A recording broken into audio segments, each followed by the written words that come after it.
2023년 3월 6일 40일 특별 새벽 기도회 11번째 날 사도신경으로 우리의 신앙을 살아계신 하나님께 올려드리겠습니다. 전능하사 천지를 만드신 하나님 아버지를 내가 믿사오며 그 외아들 우리 주 예수 그리스도를 믿사오니 이는 성령으로 잉태하사 동정녀 마리아에게 나시고 본디오 빌라도에게 고난을 받으사 십자가에 못 박혀 죽으시고 장사 안죄의 사흘 만에 죽은 자 가운데서 다시 살아나시며 하늘에 오르사 전능하신 하나님 우편에 앉아 계시다가 산자와 죽은 자를 심판하러 오시리라. 성령을 믿사오며 거룩한 공예와 성도가 서로 교통하는 것과 죄를 사하여 주시는 것과 몸이 다시 사는 것과 영원히 사는 것을 믿사옵나이다. 아멘. 찬송가 452장 찬양하신 후에 우리를 대표해서 박무철 집사님 기도해 주시겠습니다.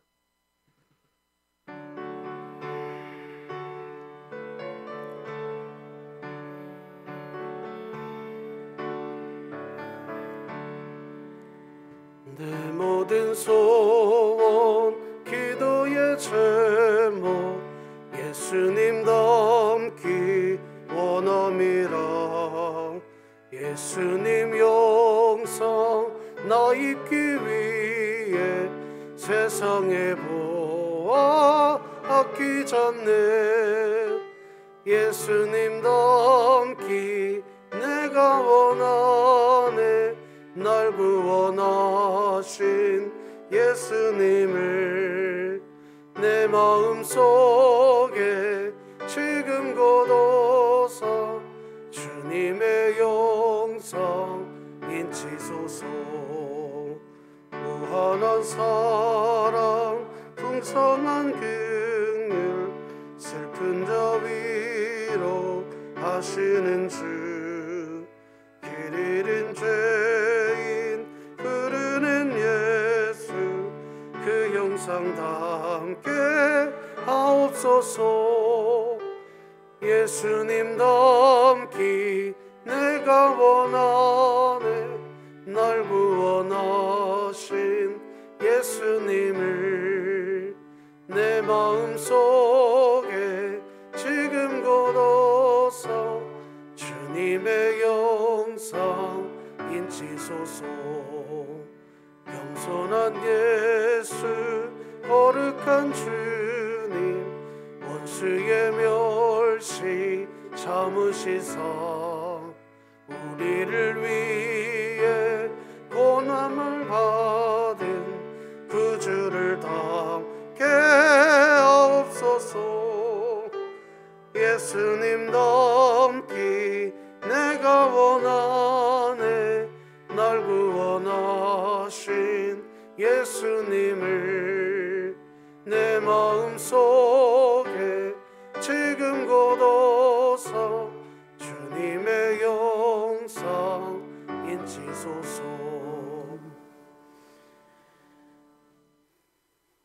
말씀으로 세상을 창조하신 만군의 아버지 하나님, 한 주를 시작하는 월요일 첫 새벽에 눈을 뜨게 하시고 예배당으로 와서 주님께 예배드리게 허락하신 은혜에 찬송과 영광을 돌리옵나이다. 죄로 죽을 수밖에 없는 저희들을 주님의 놀라운 사랑으로 입으로 시인하게 하시어 사망에서 영생으로 옮겨주신 주님을 늘 바라보길 원하옵니다. 지금까지 지내오면서 알고도 지은 죄, 모르고도 지은 죄를 용서하옵소서. 봄이 오는 3월에 11일째 특별 새벽 기도회를 베풀어 주신 은혜에 감사를 드리옵니다. 또한 3월 19일 샬롬 축복 블레싱데이의 태신자 전도와 그동안 코로나로 인하여 예배당 참석을 못한 심령들을 권면하여 예배당에 나와 함께 예배토록 계획하고 있사오니 예배 자리가 차고 넘치도록 성령의 역사를 허락하시기를 기도드립니다. 코로나 이전으로 완전한 예배가 회복되길 또한 원하옵니다. 구약에 나타난 복음이라는 말씀으로 주님을 바라보는 시간이 오니 태초부터 계시고 지금도 함께 하시는 하나님 아버지를 온전히 알고 깨닫길 원하옵나이다. 공개된 복된 비밀을 알게 하시니 그네에 늘 감사드리옵니다. 세계 곳곳에서 일어나는 마지막 때의 징표가 방송을 통하여 보여지고 있습니다.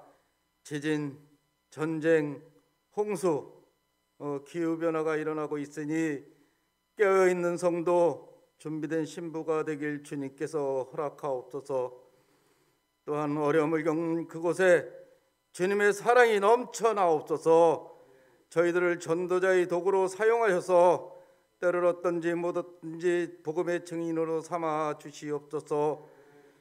성도님 중에 병으로 고통받는 이에게는 병고침을, 또한 수술을 앞두고 있는 성도님께는 무사히 수술이 잘 되길 기도합니다. 심령이 약하고 답답한 이에게는 주님의 말씀에 더 의지할 수 있기를 기도드립니다. 단위에 세우신 사자 목사님과 함께 하시어 능력에 능력을 더하옵시며 건강도 지켜 주옵소서. 함께 하시는 교육자분들도 주님의 은혜가 넘쳐나기를 원하옵니다. 저희를 늘 사랑으로 함께 하시는 예수 그리스도의 이름으로 기도드립니다. 아멘.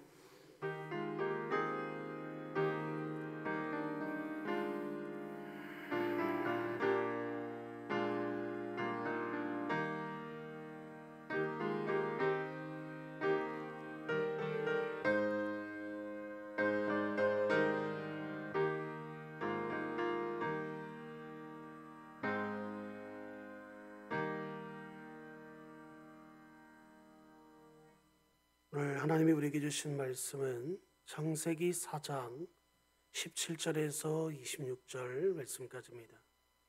구약 성경 5쪽에 있습니다.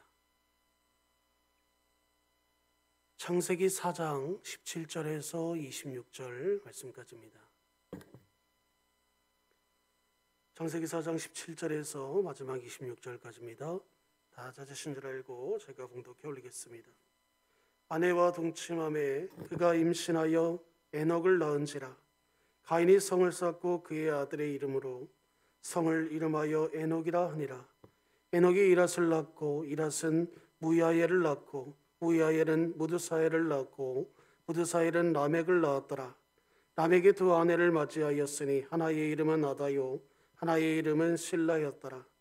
아다는 야발을 낳았으니 그가 장막에 거주하며 가죽을 치는 자의 조상이 되었고 그의 아우의 이름은 유발이니 그는 수금과 퉁소를 잡는 모든 자의 조상이 되었으며 실라는 두발 가인을 낳았으니 그는 구리와 쇠로 여러 가지 기구를 만드는 자요 두발 가인의 누이는 나아마였더라.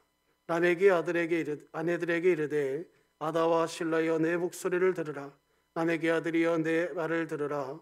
나의 상처로 말미암아 내가 나를 죽였고 나의 상함으로 말미암아 소년을 죽였도다.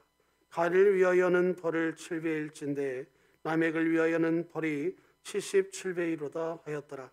아담이 다시 자기 아내와 동침하매 그가 아들을 낳아 그의 이름을 셋이라 하였으니 이는 하나님이 내게 가인이 죽인 아벨 대신에 다른 씨를 주셨다 하며 셋도 아들을 낳고 그의 이름을 에노스라 하였으며 그때의 사람들이 비로소 여호와의 이름을 불렀더라.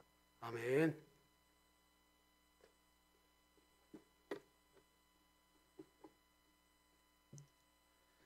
행복한 아침입니다. 즐거운 날이고 복된 날입니다. 참 좋은 날입니다. 하나님을 경배하게 되었으니 이 얼마나 좋은 날 아니겠습니까? 오늘도 드려진 예물이 있는데 먼저 기도하고 말씀 나누겠습니다. 하나님 아버지 감사합니다.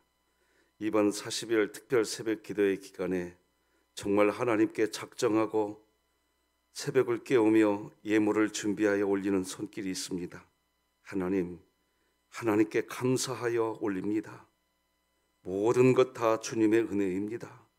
하나님 영광 받아 주시옵소서. 향기로운 제물로 하나님을 기쁘시게 하고자 했습니다. 하나님 기뻐하여 주옵소서. 예수님의 이름으로 기도드립니다. 아멘.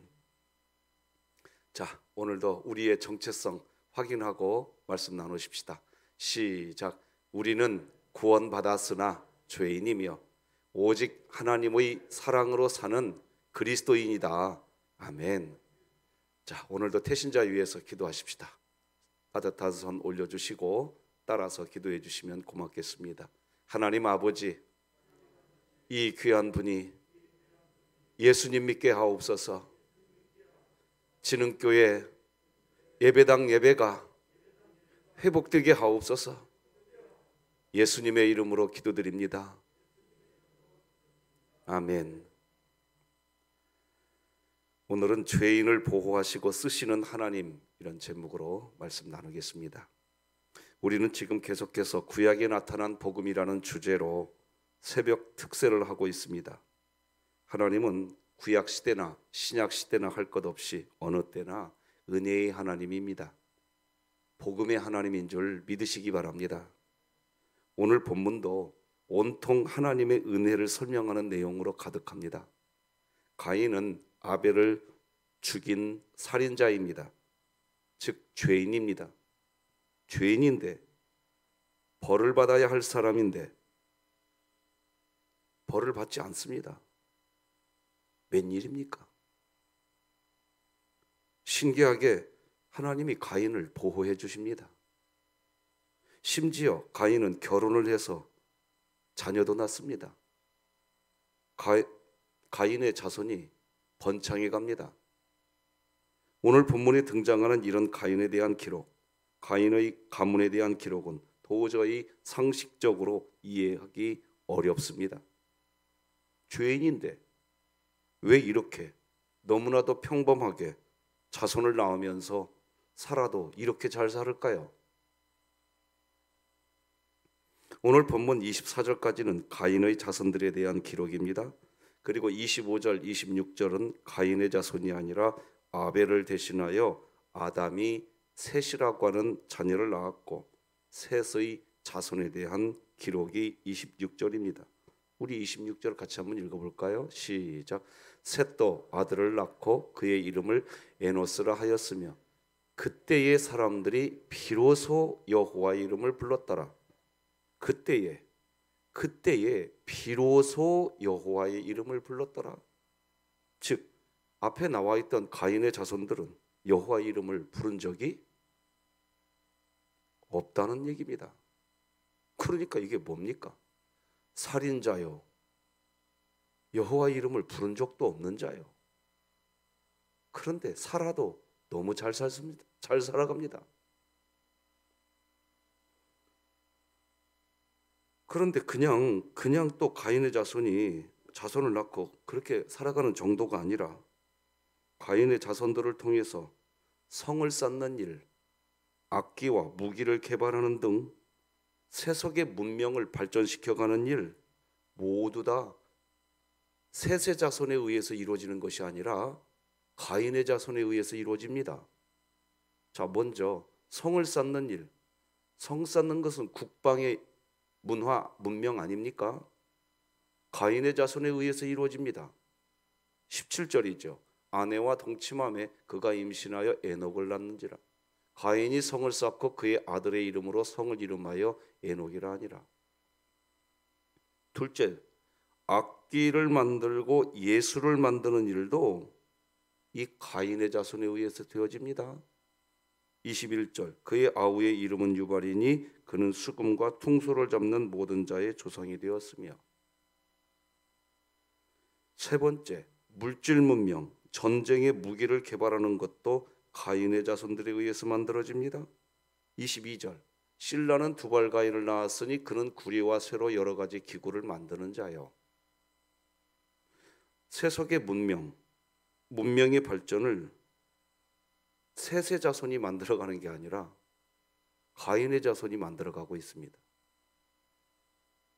우리는 이해하기 어렵습니다. 동생을 죽인 살인자입니다. 죄인입니다. 분명히 죄인인데 인류 문명을 만들어가는 역할을 가인과 그의 자손들이 다 합니다. 그런데 기억해야 합니다. 하나님의 이러한 역사는요, 2023년 지금도 똑같이 이루어지고 있다는 겁니다. 우리가 살고 있는 지금도 그래요. 2023년도 지금의 문명 다 그리스도인들이 만들어가는 겁니까? 그런 거예요? 지금도 똑같습니다.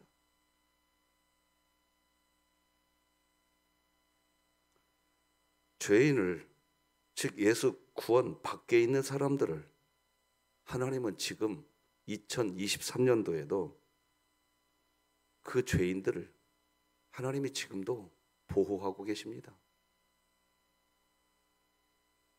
우리들은 가끔 이런 질문도 합니다.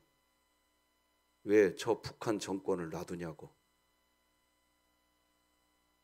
우리의 상식은 죄인을 때려잡아야 됩니다.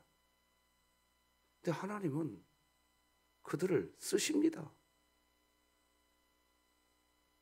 그런데 아십니까? 이게 복음이라는 거를. 우리도 구원받았는데 사실은 우리도 또 살아가면서 어떤 모습으로 살아요? 여러분, 하나님이 어떤 분인지를 우리는 정확히 아셔야 됩니다.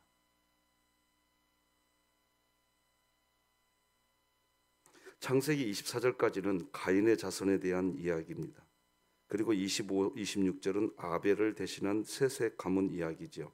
다시 한번 26절을 읽어드리겠습니다. 셋도 아들을 낳고 그의 이름을 에노스라 하였으며 그때의 사람들이 비로소 여호와의 이름을 불렀더라. 비로소 여호와의 이름을 불렀더라고 기록합니다. 그러니까 지금 앞에서 기록한 가인의 자손들은 세속의 문명을 발달시키는 삶을 살고 있었지만 그들은 하나님의 이름을 부른 적이 없다는 겁니다.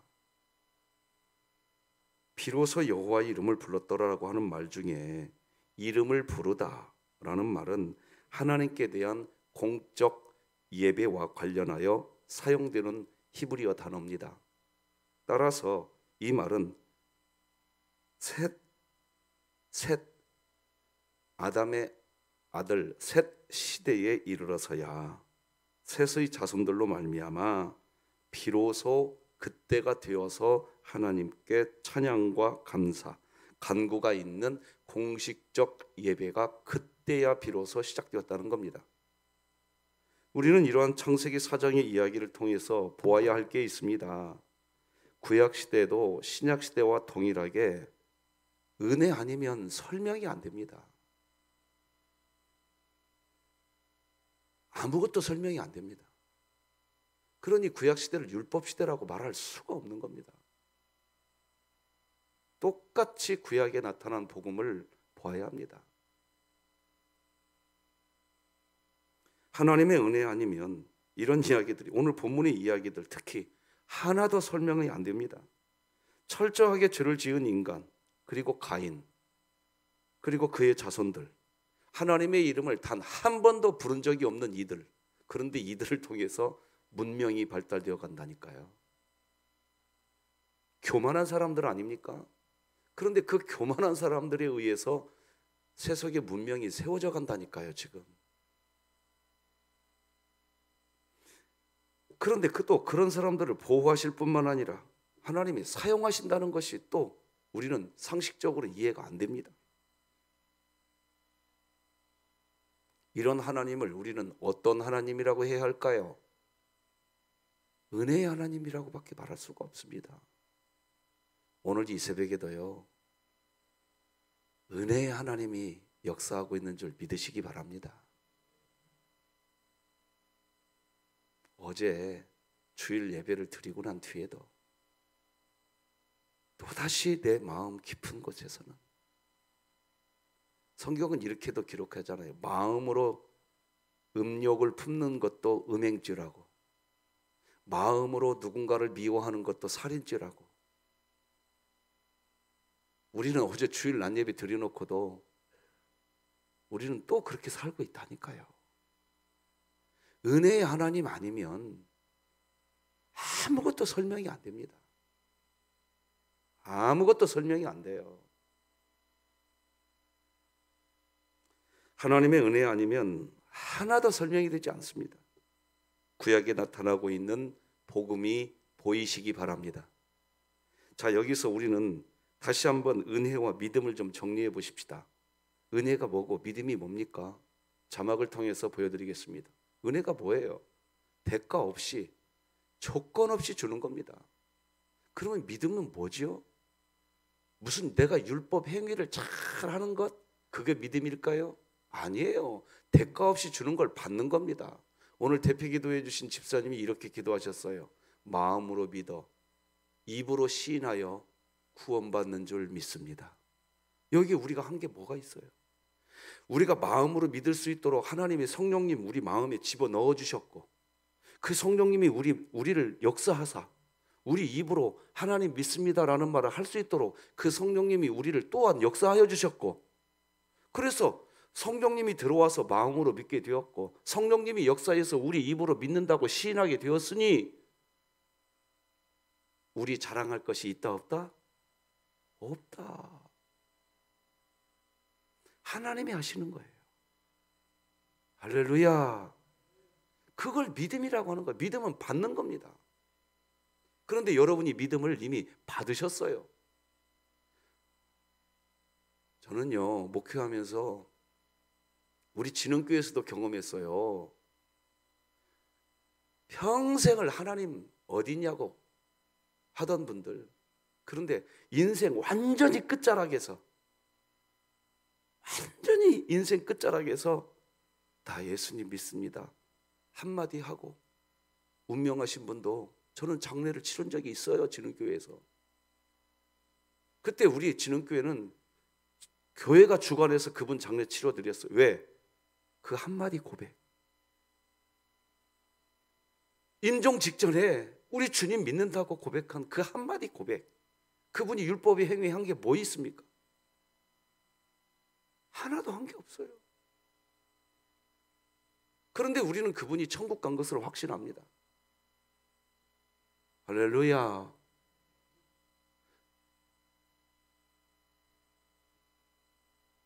여러분은 구원의 자녀인 줄 믿으시기 바랍니다.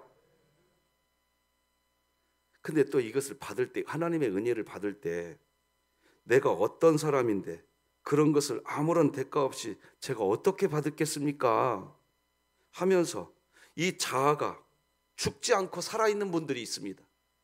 아이고, 하나님의 그 은혜 제가 어떻게 받아요? 그래서 믿음은 대가 없이 주시는 하나님의 구원 앞에서 저는 없습니다. 하나님이 주시는 구원을 제가 받아야만 살 수 있습니다. 여러분들은 그것이 동의가 된 겁니다. 우리 자아가 살아있으면요, 은혜 못 받습니다. 우리 자아가 죽었기에 받은 겁니다. 지금부터 우리 자아가 죽었다는 부분을 이제부터 설명하겠습니다. 우리 자아가 죽었기에 예수님을 믿게 된 겁니다. 우리 자아가 살아있으면 예수님이 십자가에 못 박혀 죽으셨다는 것을 우리는 받을 수가 없습니다. 우리는 죽었습니다. 우리 자아는, 옛 자아는. 자, 지금부터 설명하겠습니다. 여러분, 구약시대로 넘어가십시다. 성막을 짓고 지성소를 만들었습니다. 그 지성소 만든 이유가 뭐지요? 그곳에서 하나님이 인간을 만나려고, 거기서 만나려고 그랬어요. 그런데 하나님은 죄가 전혀 없는 분이에요. 그런 하나님을 죄 있는 인간이 만날 수 있어요, 없어요? 만나면 죽습니다. 죽어요. 그래서 그 지성소에 대제사장 한 명밖에 못 들어가는데, 그 대제사장이 지성소로 들어가려면 첫째, 지성소 자체를 위한 속죄 제사를 드려야 됩니다. 왜? 그 공간도 죄가 있거든요. 그 공간도. 그리고 대제사장 자신의 속죄 제사를 드려야 됐고, 대제사장 가족들의 속죄 제사도 드려야 됐습니다. 그렇게 해놓고도 대제사장이 지성소 안으로 들어갈 때 딸랑딸랑 방울을 몸에 달고 들어갑니다. 방울도 한두 개 다른 게 아니에요. 그래서 바깥에서 들어요. 딸랑딸랑 소리가 계속 지성소에서 들려오면 그 안에 대제사장이 살아있다 죽어있다? 살아있다. 근데 딸랑딸랑 소리가 안 들려. 그때를 대비해서 대제사장은 몸에다가 끈을 묶습니다. 끈을 묶고 저 바깥에서 딸랑딸랑 소리가 하루가 지나고 이틀이 지났는데도 안 들려. 아, 대제사장 죽었다. 끄집어낸 겁니다. 다시 말하면 죄 있는 인간이 하나님 만날 수 있다 없다? 그런데 여러분, 신약시대 지금 우리 몸 안에 하나님이 와 계신다 안 계신다? 우리가 죄의 상태, 애자가 죽지 않았으면요, 우리 몸 안에 하나님이 오는 그 순간 우리 다 죽었어요. 다 죽었다고요. 이 육체도 죽었다고요. 근데 지금 살아있지 않습니까? 코끝에 숨이 쉬어지고 있지 않습니까? 이 말은 무슨 말입니까? 그래서 우리 안에 성령님이 들어오시고 나고 내가 마음으로 믿어 입으로 시인하면 우리는 뭐라고 선포합니까? 이미 어디 백성? 하나님 나라 백성. 할렐루야. 하나님 나라 백성인 줄 믿으시는 분은 아멘. 자, 그런데 또 죄를 지어야 안 져요 우리가? 이 부분 앞으로 설명할 테니까 지금은 아멘 하세요. 그냥 하나님 나라 백성이 된 줄 믿으시기 바랍니다. 여기까지 정리되셨습니까? 정리되셨죠? 우리의 옛자아가 살아있으면 성령님이 우리 안에 들어오시는 그 순간 우리 코끝에 숨이 멈춰진다니까요. 우리 옛자아는 죽은 겁니다. 고린도후서 5장 17절 다 같이 읽겠습니다. 시작. 그런즉 누구든지 그리스도 안에 있으면 새로운 피조물이라. 이전 것은 지나갔으니 보라 새 것이 되었도다. 우리가 새로운 피조물이 되었다고요. 이제 할렐루야. 이것을 받는 게 믿음입니다. 이걸 받는 게 기독교 믿음이라고요. 이게 새롭게 되었다는 말은 옛자아가 이미 죽었다는 의미입니다. 우리 로마서 말씀 6장 2절과 11절 다 같이 읽겠습니다. 시작. 죄에 대하여 죽은 우리가 이와 같이 너희도 너희 자신을 죄에 대하여는 죽은 자요 그리스도 예수 안에서 하나님께 대하여는 살아있는 자로 여길지어다. 할렐루야.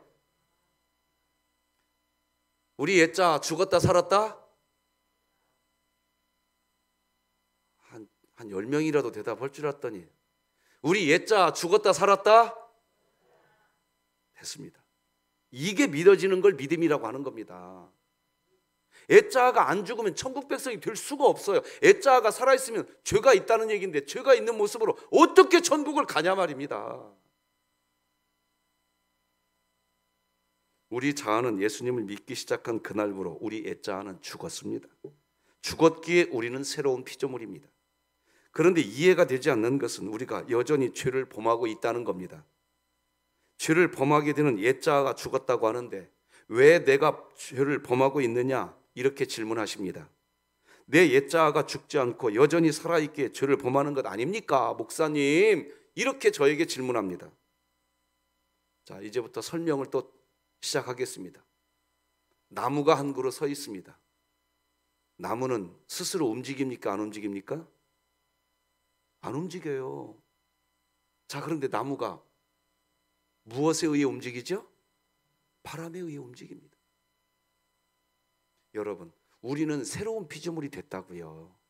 그런데 우리가 딛고, 자, 지금 제가 여기 서 있는데 이 딛고 있는 이 땅바닥, 이 땅바닥도 죄덩어리라고요. 지금 성경이 기록합니다. 인간이 죄를 범함으로 인해서 이 모든 창조 세계가 다 죄덩어리가 됐어요. 지금 다.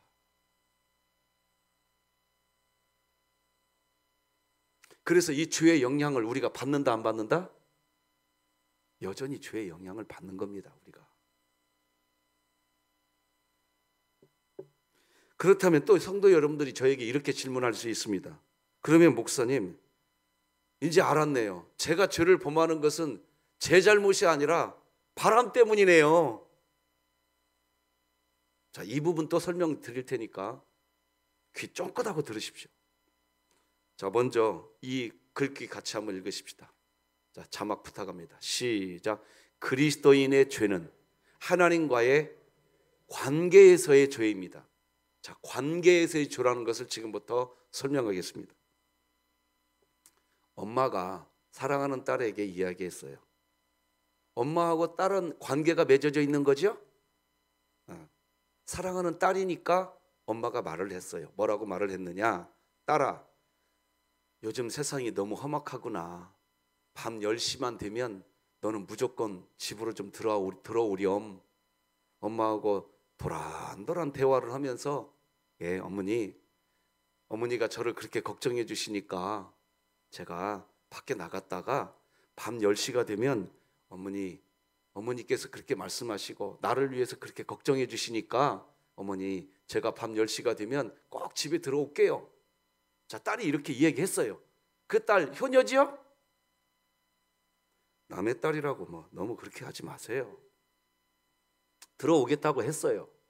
자, 그런데 그 딸이 나갔는데 그날 하필이면 친한 친구에게 정말 어떤 급작스러운 일이 벌어졌어요.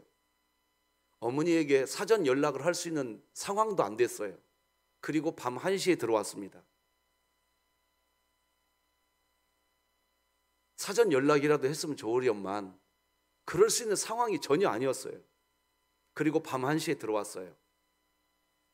자, 그때 이 딸은 엄마, 내 잘못 아니야. 이게 1번. 어머니, 죄송합니다. 이게 2번. 그 딸은 1번을 이야기할까요? 2번을 이야기할까요? 예? 2번이죠. 2번. 왜요?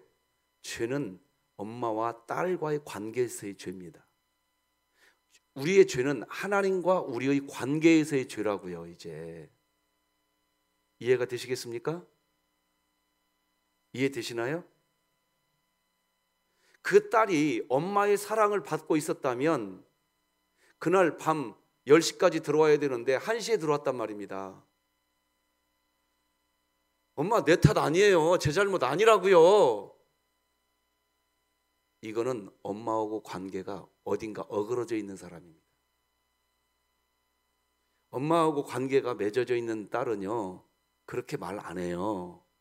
어머니, 제가 잘못했습니다.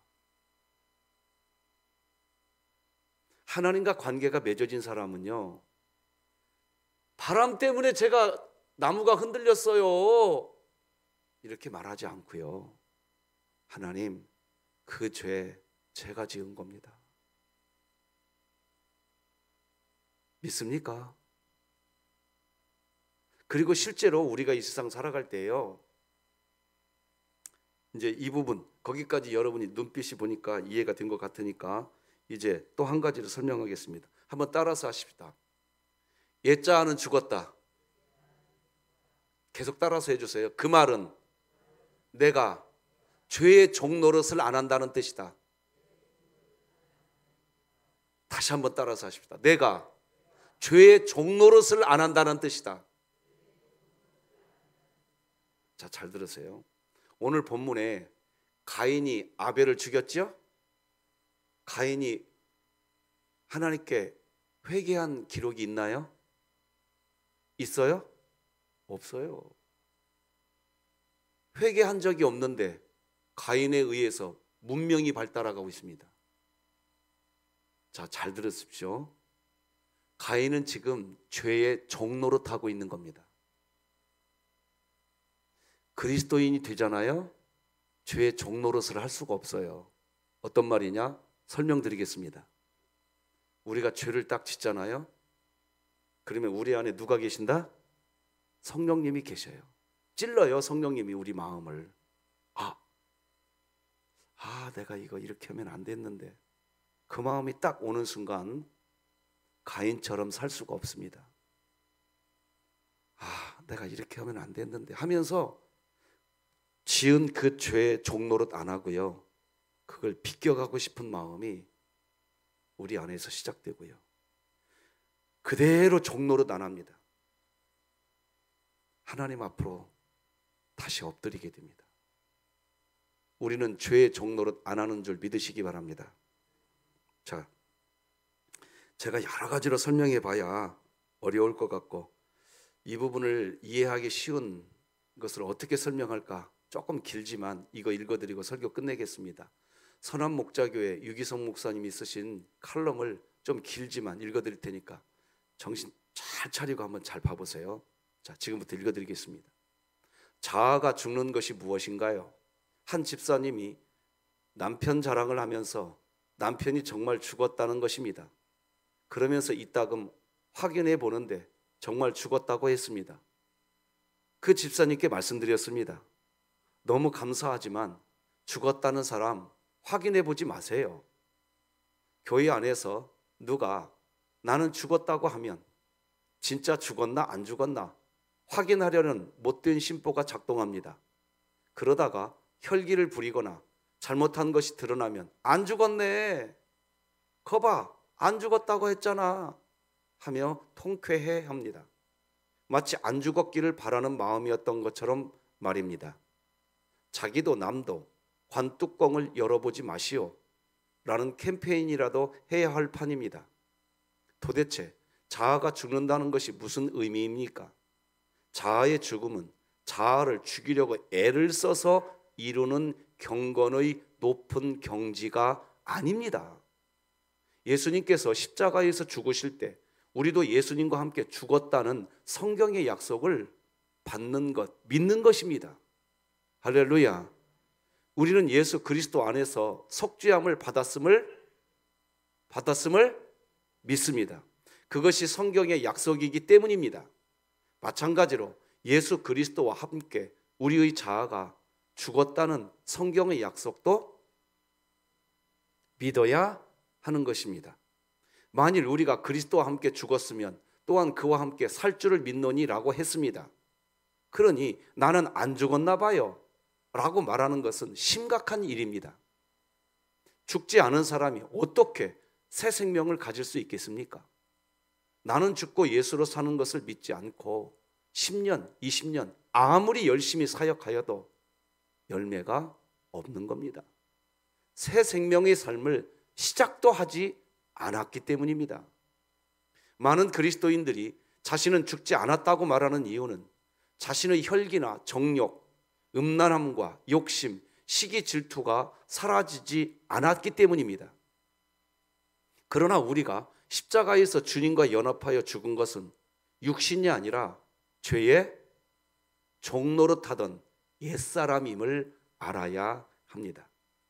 그 말은 우리 안에 죄의 욕구가 없어진 것이 아니라 더 이상 죄의 종노릇하던 옛사람이 아니라는 의미입니다. 혈기가 없어진 것이 아니라 혈기에 종노릇하지 않게 되었다는 말입니다. 정욕이 없어진 것이 아니라 더 이상 정욕의 종이 아니라는 말입니다. 마귀가 죄로 우리를 사로잡으려 할 때 마귀야, 나는 네 종이 아니야. 이전에 죄의 종노릇하던 나는 죽었어. 나는 이제 예수님의 생명으로 사는 자야. 예수님의 종이란 말이야 라고 선포하게 된 줄로 믿으시는 분은 아멘. 자, 그 다음 번요. 나는 죽고 예수로 살아야 합니다 라며 제 설교를 흉내내는 설교 영상 때문에 알게 된 초등학교 2학년 아이를 만난 적이 있었습니다. 이게 유기성 목사님이 쓴 내용입니다. 유기성 목사님 만나면 꼭 묻고 싶은 것이 있다고 해서 말해보라고 했더니 자아가 죽는 것이 무엇인가요? 라고 질문을 하여 다들 웃었습니다. 그러나 초등학교 2학년 아이에게 자아의 죽음을 설명하는 일이 순간 난감했었습니다. 그래서 자기가 결정할 수 있는 것을 주님께 질문한 다음 결정하는 것이란다. 자, 이 부분 다시 한번 같이 한번 읽어봅시다. 자기가 시작. 자기가 결정할 수 있는 것을 주님께 질문한 다음 결정하는 것이란다 라고 대답을 해준 적이 있었습니다. 예수님과 동행하지 않으면서 자아를 죽이려는 것은 마음을 비우라, 집착을 버리라 라고 하는 것과 같은 돌을 닦는 이것은 종교 생활이지 신앙 생활이 아닙니다. 그리고 그건 불가능한 일입니다. 자아의 죽음은 예수님을 바라보면 실제로 예수님만 바라보면 그냥 실제로 내 자아가 죽은 걸 경험하게 됩니다. 믿으십니까? 사랑하는 사람과 함께 있으면 자신의 계산, 자신의 의지, 자신의 감정 다 죽습니다. 예수님을 바라보기만 되면 죽어야지 할 것 없습니다. 예수님을 바라보는 것이 곧 자아의 죽음이기 때문입니다. 그래서 나는 죽고 예수로 산다 라고 말하는 것입니다. 예수님은 우리 눈에는 보이지 않으시지만 눈으로 보는 그 어떤 것보다 더 분명한 실제입니다. 예수님을 바라보지 못하면서 무엇인가를 본다는 것은 제대로 본 것이 아닙니다. 예수님을 바라보지 못한다면 아무것도 보지 못하는 줄 알아야 합니다. 스스로 본다고 여기니 눈을 뜨게 해주소서 하는 간절하고 갈급한 기도가 없는 것입니다. 예수님이 자신 안에 거하심을 믿고 항상 주님을 바라보며 사는 것이 나는 죽고 예수로 사는 것입니다. 오늘도 그 은혜 안에 있는 줄 믿으시기 바랍니다. 기도하십시다. 하나님 아버지 감사합니다. 동생을 죽인 가인인데 그 가인을 보호하실 뿐만 아니라 그 가인을 통하여 문명이 발달하게 하는 그 은혜를 베푸십니다. 우리 상식으로는 이해가 안 됩니다. 오직 이해할 수 있는 하나의 근거는 하나님이 은혜의 하나님이시구나. 오늘 본문을 통해서 보게 됩니다. 우리의 옛자, 죄의 종노릇하던 우리의 옛자를 죽었다고 선포해 주시고 여전히 우리가 또다시 넘어지는 인생을 살아가는데도 불구하고 아니야, 너는 내 자녀야 이렇게 말씀해 주시는 하나님은 분명히 우리를 향한 은혜의 하나님인 줄 믿습니다. 오늘도 그 은혜의 하나님 우리와 동행하여 주실 줄로 믿습니다. 우리 진흥교회를 이끌어 주시옵소서. 우리 진흥교회 안에는 은혜만 있게 하여 주시옵소서. 예수님의 이름으로 기도드립니다. 아멘. 예수님의 은혜와 하나님 아버지의 극진하신 사랑과 성령님의 감화, 감동, 내주, 교통, 역사, 충만한 은총이 은혜 안에 있는 우리 성도들 머리 위에, 우리 진흥교회 위에 이제로 영원토록 함께할지어다. 아멘.